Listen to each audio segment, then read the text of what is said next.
Hi, my name is Carlisle, and welcome to our show. It's about pottery, and we are delighted to have as guests Christina McCleary, who is a ceramic artist, and Marquette Foley, who is a program director at the Smithsonian Institution. Welcome, girls. Thank you. Hi. Hello.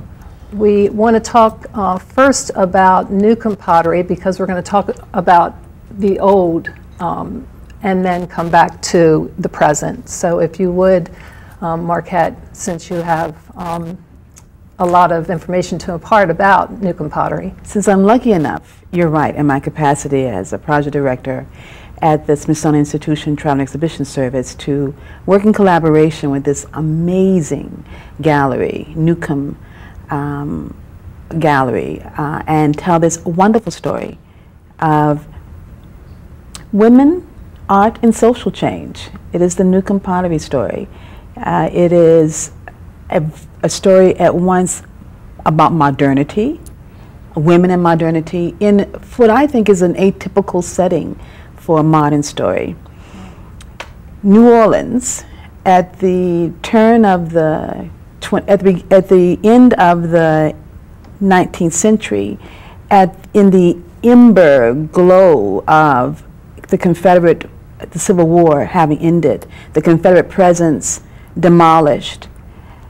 At this time in New Orleans, this college is born, and its sole reason for being is to educate women, to give them the wherewithal to be able not to need men for self-sufficiency. And when we think about the South in the late 1800s, we don't think that way about women. So it is really rather exciting to be able to travel an exhibition about that story, that undercurrent, that reality, and all is on the wing of art, the art of pottery. So it's very exciting for me to tell you about it and talk about it. You know, we say 1890s, and that we can sort of conjure up what that might mean, but then when you look at New Orleans, and they were the last city to have the North leave it, so that it could build itself back up again, and that's what it had to do. Then you have this Cotton Exchange, and what happened during that exposition for the Cotton Exchange? You're right. When we look back, it is hard, unless you're looking through a haze of Scarlett O'Hara and hoop skirts, to understand how dramatic this is. A renaissance emerges out of the ashes.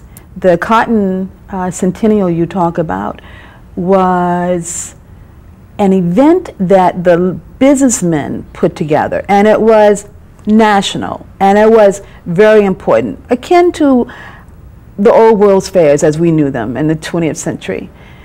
But there was a stated reason for putting it on. One, to celebrate cotton rises again, but also to say, really, we're open for business.